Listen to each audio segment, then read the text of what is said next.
예수님을 사랑하는 형제자매 여러분 반갑습니다. 오늘 우리 11월 6일 아침 기도회 우리 주님 앞에 찬양으로 나아가도록 하겠습니다. 이 세상을 살아가는 동안에 이 세상을 살아가는 동안에 나의 힘을 의지할 수 없으니 기도하고 낙심하지 말 것은 주께서 참 소망이 되심이라. 하나님의 꿈이 나의 비전이 되고 예수님의 성품이 나의 인격이 되고 성령님의 권능이 나의 능력이 되기 원하고 바라고 기도합니다. 주의 길을 걸어가는 동안에 세상에 곧 의지할 수 없으니 감사하고 낙심하지 말 것은 주께서 참 기쁨이 되심이라. 하나님의 꿈이 나의 비전이 되고 예수님의 성품이 나의 인격이 되고 성령님의 권능이 나의 능력이 되기 원하고 바라고 기도합니다. 하나님의 꿈이 나의 비전이 되고 예수님의 성품이 나의 인격이 되고 성령님의 권능이 나의 능력이 되기 원하고 바라고 기도합니다.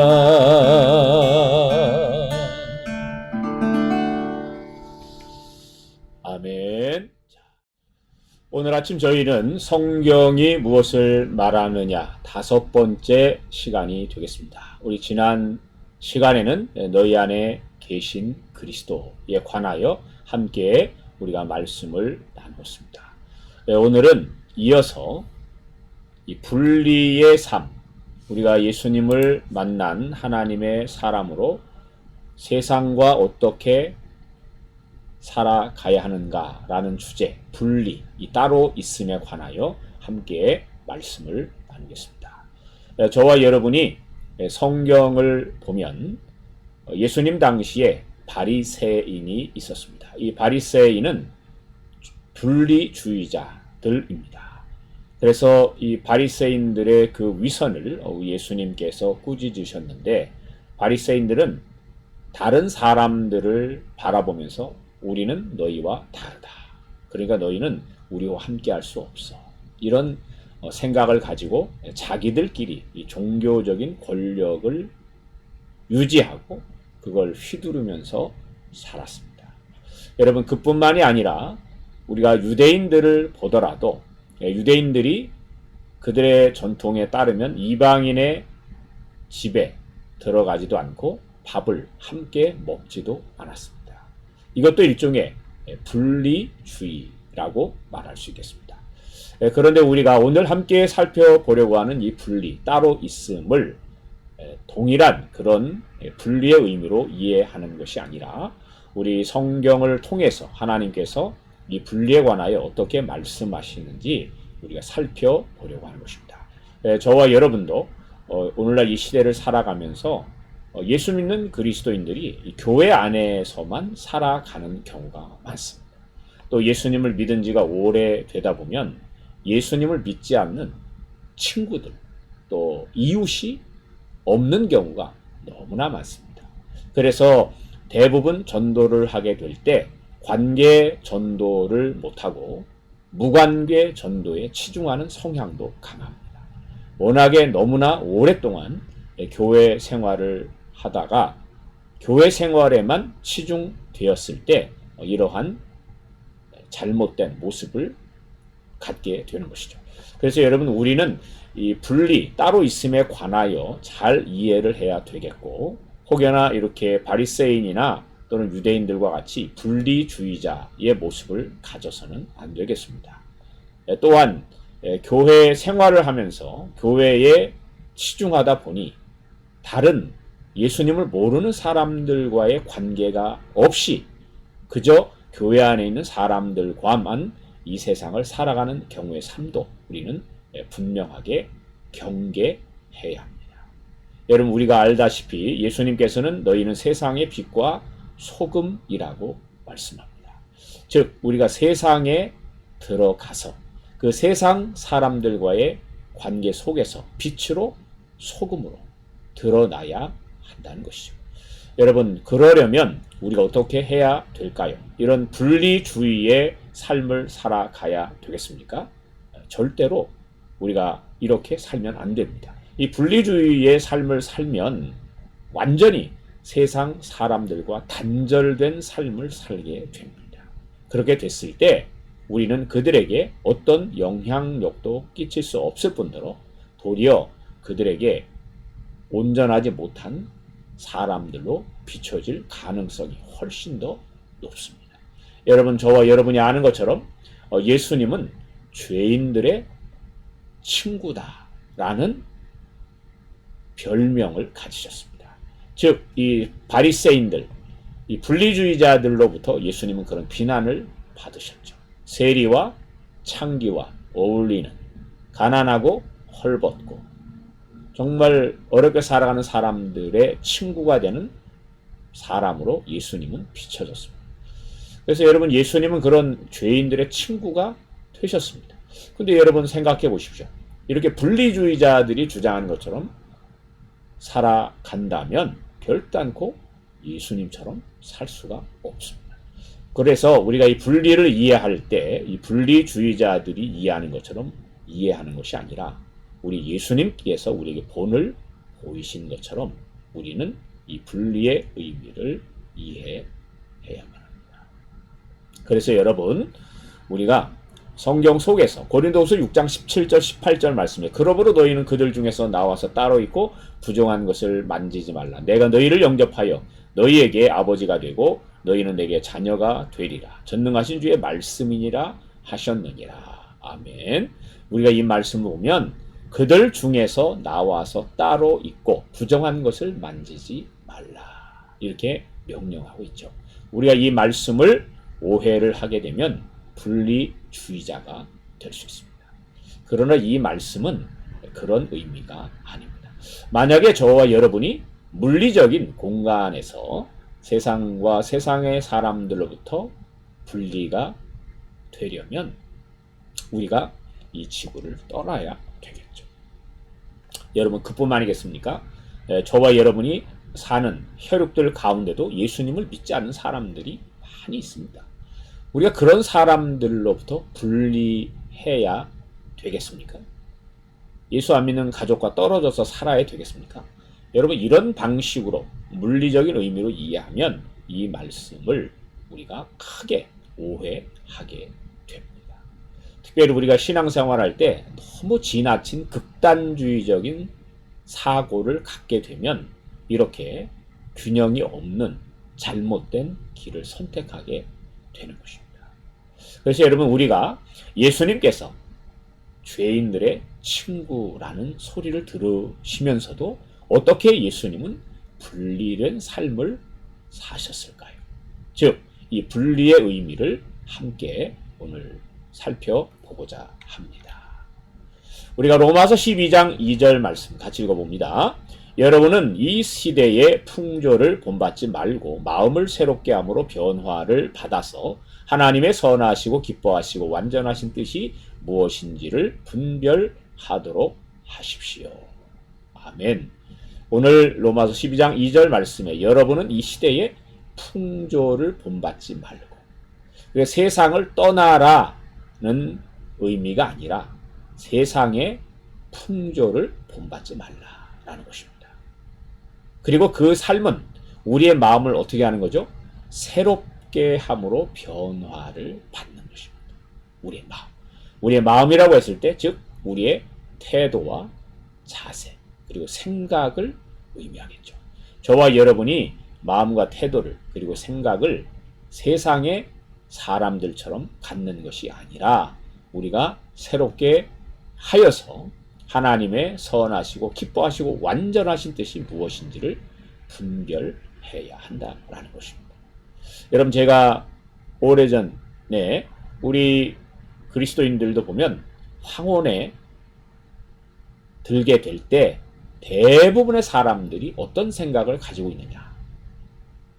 이 전원주택 또는 우리 시골에 들어가서 농사지면서 살겠다, 쉬겠다, 뭐 이런 생각을 많이 가졌습니다. 심지어 목회자들도 그런 사고가 되게 강하죠. 그런데 여러분, 그 사고가 성경적이냐라는 것입니다. 제가 알기로 어떤 분이 호주에서 한인 교회 장로님이신데 연세가 좀 있으세요. 근데 이분이 하루 일과를 쭉 살펴보면 아침에 일찍 일어나서 아침을 먹고 책을 읽고, 그리고 하루 종일 나가서 골프를 치고 노후를 아주 편안하게 보낸다는 거예요. 여러분, 그렇게 살아가는 모습을 보면서 어떤 목회자가 그렇게 권면을 했다고 합니다. 당신이 이렇게 살았을 때 나중에 주님을 만나게 되면 지난날 지금 당신이 살고 있는 이 삶이 어떤 의미가 있겠습니까? 라고 권면을 했답니다. 그래서 이분이 그 권면의 말씀에 은혜를 받고 변화돼서 그런 삶을 정돈했다고 합니다. 자, 그러니까 여러분, 이 시대의 풍조를 본받지 말고 우리가 하나님의 뜻을 분별해야 됩니다. 여러분, 우리가 알다시피 노예 해방, 이러한 사회 개혁의 출발점은 성경에서 시작된 것입니다. 그런 노예 해방을 부르짖던 사람들은 경건한 그리스도인들이었고, 하나님께서 남자와 여자를 또는 모든 사람을 차별 없이 창조하셨다라는 그 진리를 통해서 사회를 개혁한 것입니다. 저와 여러분이 지금 동성애라든가 이런 세상의 풍조에 우리가 맞서서 싸우는 이유도 바로 거기에 있는 것이죠. 자, 하나님의 뜻이 아니다라는 것입니다. 그러니까 여러분, 우리가 따로 있다, 나와라, 이런 성경의 말씀은 물리적인 공간으로부터 분리하는 것을 말씀하고 있는 것이 아니라 우리의 마음과 생각, 태도와 자세를 세상의 풍조를 본받지 않는 정말 하나님의 뜻에 합당한 자세로 살아갈 것을 말씀하고 있는 것입니다. 여러분, 예수님도 죄인들의 친구라는 별명을 가지셨지만 그 예수님의 삶은 어떤 삶이셨느냐? 여러분, 우리가 성경을 보면 베드로전서 2장 22절입니다. 같이 읽어볼게요. 그는 죄를 지으신 일이 없고 그의 입에서는 아무런 거짓도 찾아볼 수 없었습니다. 그는 모욕을 당하셨으나 모욕으로 갚지 않으시고 고난을 당하셨으나 위협하지 않으시고 라고 말씀합니다.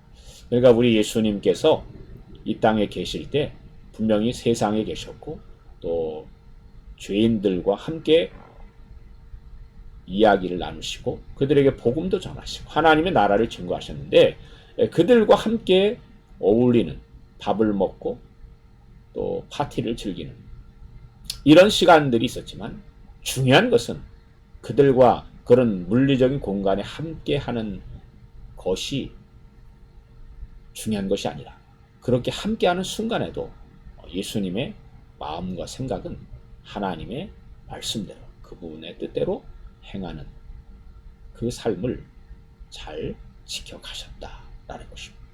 그래서 여러분, 우리가 분리의 의미는 잘 우리가 분별을 해야 되겠고, 저와 여러분이 몸담고 있는 그곳이 직장이든 아니면 학교든 그곳에서 내가 세상의 풍조를 따르지 않고 하나님의 자녀로서 살아가기 위해서 내가 어떤 삶을 살아가야 할까? 정말 우리가 고민을 해야 되겠죠. 여러분, 우리가 마태복음 6장 32절 33절 말씀에도 이 모든 것은 모두 이방 사람들이 구하는 것이요, 너희의 하늘 아버지께서는 이 모든 것이 너희에게 필요하다는 것을 아신다. 너희는 먼저 하나님의 나라와 하나님의 의를 구하여라. 이렇게 예수님께서 명령하고 있습니다. 이 말씀에 모두 이방 사람들이 구하는 것이요 라고 하는 이 하나님을 믿지 않는 사람들이 구하는 기도에 대해서 예수님께서 말씀하셨습니다. 그 내용은 무엇을 먹을까? 무엇을 마실까? 무엇을 입을까? 염려하며 구하는 것이죠. 그러나 그런 이방인들처럼 살지 말고 우리는 하나님의 사람답게 먼저 하나님의 나라와 하나님의 의를 구하는 삶을 살아가야 한다. 이런 삶이 바로 분리된 삶이다 라는 것입니다. 여러분, 그뿐만이 아니라 우리가 사도행전 4장 19절 20절 말씀을 보면 하나님의 말씀을 듣는 것보다 당신들의 말을 듣는 것이 하나님 보시기에 옳은 일인가를 판단해 보십시오. 우리는 보고 들은 것을 말하지 않을 수 없습니다. 아멘. 우리 사도들이 박해와 시련 속에서 예수님을 전하지 말 것을 경고받고 또 위협을 당했을 때 그들을 향하여 제자들이 담대하게 외친 고백입니다. 그러니까 여러분, 우리가 이 분리라는 이 의미는 가장 쉽게 표현하자면 예수님을 모르는, 하나님을 모르는 사람과 다른 가치와 태도와 생각을 가지고 살아가는 것을 의미합니다.